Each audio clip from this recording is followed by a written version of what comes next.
G'day folks, welcome to a very wet and windy Thursday afternoon update. Not going to be a very long one. I am incredibly tired. Work's just gone completely bonkers busy, but we are keeping up for once this year. Now that my good friend Terry and I are pretty much running engineering, we are absolutely kicking ass. But it means doing more hours and working all of tomorrow, which is Friday. I'm going to be working a few Fridays from now on, but it's good money, hopefully better money in the new year, which would be fantastic. I'm going to hold them to that. That'll mean I'll keep that job. I won't go looking for another one. Yeah, it should be pretty good. Sadly, our engineering director is retiring. It was a bit of a shock the other day, or yesterday actually. Yesterday morning he announced that he was retiring, which is pretty good to be retiring at 60. He's done very well, but it's going to leave a big hole in the company, and some of us are uncertain about how things are going to go, but it'll be an interesting 12 months for a number of reasons. I'm not going to go into details, but it's going to be an interesting 12 months, but it'll be a good 12 months, I'd say. I hope.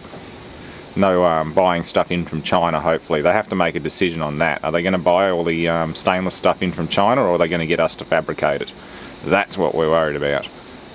We've been through other issues before about crevice corrosion and pitting and just things not fitting properly, inferior metal quality. So we've been through too many problems for them to really push it again, but who knows. Hopefully it won't become an issue. But anyway, yeah, apart from that, work's going fine. As you saw yesterday, I paid a friend of mine a visit. I was just looking at a damaged water chiller, and I had the camera still in the car, and I just asked him if I could do a little video of the big injection moulder that they just bought. And yeah, he said okay, as long as I just don't show the tooling or any of the parts that have come off it, because the company is the company that owns the tooling is what you got to worry about. I know who owns the tooling, and I know the company is a big air conditioning and cooling heating manufacturer in Australia, and they're pretty protective of what they do, so that's understandable. I know it's pretty hard for somebody to copy a part based on looking at it on the internet, especially if you don't know what it's from, but still, it's just one of those things, an industry standard, an industry creed. Avoid putting whatever you can, like to do with tooling and proprietary stuff on the internet. That's why a lot of companies have no camera policies. They don't want you seeing how they make things. Not just the tooling itself, but the actual machine process. It's easy to look at some of the machine processes at my work and be able to duplicate it, but we're the only ones in Australia doing it, or at least probably even in the world, with such an advanced automated cut to length and strip out line for said component. So it's just a no-go zone. But anyway, that was great fun. I had a look at the water chiller and deemed it to have a crack in probably the heat exchanger in the drum. It's leaking refrigerant. Nothing much I can really do about it apart from get it topped up, and we'll try and nurse it through summer and look for a replacement. It's only 2 years old, but it's one of those cheap $2,500 Chinese ones, so if it goes in the bin, it goes in the bin. I might even end up with getting it for autopsy, so that'll be cool. It's got a big 2-cylinder Copeland compressor in it and all that sort of jazz. R22, which is the other part. It's pretty hard to get people to top up R22, but I should be able to do something about it. As you can see, the weather's just been bonkers. We had massive hail and thunderstorm this morning, and we had a lot of it yesterday as well, which is a bit of a change from 36 degrees Celsius, which we've had a few days before. You get hell of a treatment in Melbourne when you're yeah, when it's this time of year. So yeah, that's about all. Haven't done much in here. Probably not going to do much for a while. I'll definitely get out tomorrow, but yeah. Blue Rav's off getting brake rotors fitted and a windscreen. Actually, no, that was done today. He's just at the roadworthy joint. The roadworthy guy didn't get time to finish him, so I'll pick him up tomorrow, and I'll have a roadworthy certificate and everything for about 800 bucks. I mean, I couldn't even get the rotors as cheap as the guy was getting them and fitting them. So fitted, the rotors were $400, all 4 corners, because they were all undersized.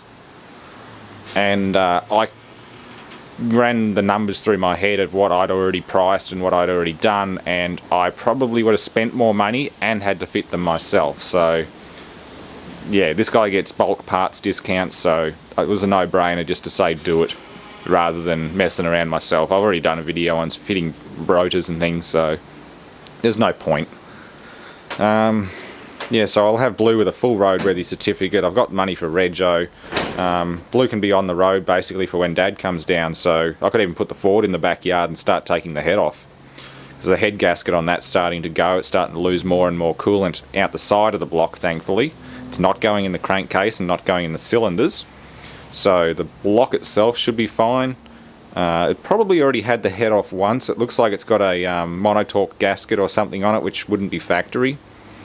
But either way, I believe the blocks are good for 3 head replacement, or 3 head jobs basically, and after that they need to be decked. So I'll have a look. If the block's actually corroded out where the coolant's been leaking for a very long time, it could be a problem, but the coolant's always been coolant. It's never been rust coloured.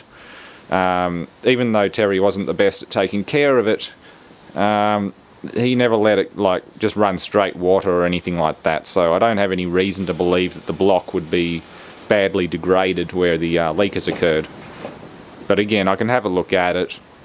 There are other ways of working around it. You could probably get some kind of filler for the pores in where the water's been tracing out, but who knows? It's a cheap car. It doesn't owe me it owes me very little money, and it's a good tow car. That's the only reason it's still here.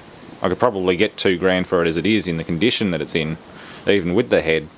Knowing some of Brad's friends, they like the tough old Fords, so But yeah, I told me mate I'm not going to bother with the F100. I just don't have the space or time for a big full-on rebuilder project.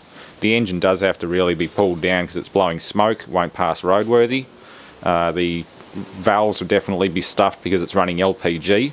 It's very dry gas. It's not like running gasoline or anything, which helps keep the valve seats somewhat happy and lubricated. LPG is extremely dry, and you just burn your valves up after a while, especially if you don't run a flash lube system or periodically run it on gasoline.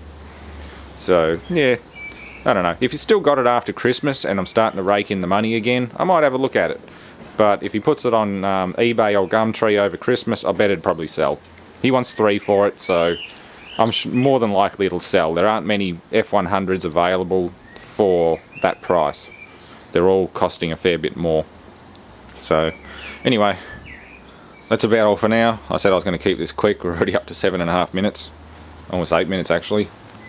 But yeah, Blue's happy. I'm tired, bit overworked, but still quite happy with the way things are going. Plenty of money. Obviously more hours, more money, which is good. That means having some money for Christmas projects, or projects over Christmas, and having Blue on the road at the same time, rather than emptying my pockets now before Christmas and having absolutely nothing. I didn't want to do that if I bought the F100. So, no, we'll all be good. And, yeah. Everyone stay tuned for more. It will keep coming, just in a bit more of a trickle from now on until I'm off work next week. And after that, I should be able to pick up things a bit more. Hopefully the weather will dry out, and I can start clearing through some of this, clearing some more of the carport and just getting things outside so I can work in here. It's something I've been meaning to do for a while, but just been sidetracked by internet and, well, bad weather, really. Either spending too much time in front of the computer, or spending too much time in front of the computer because it's raining outside. Oh well, thanks for watching.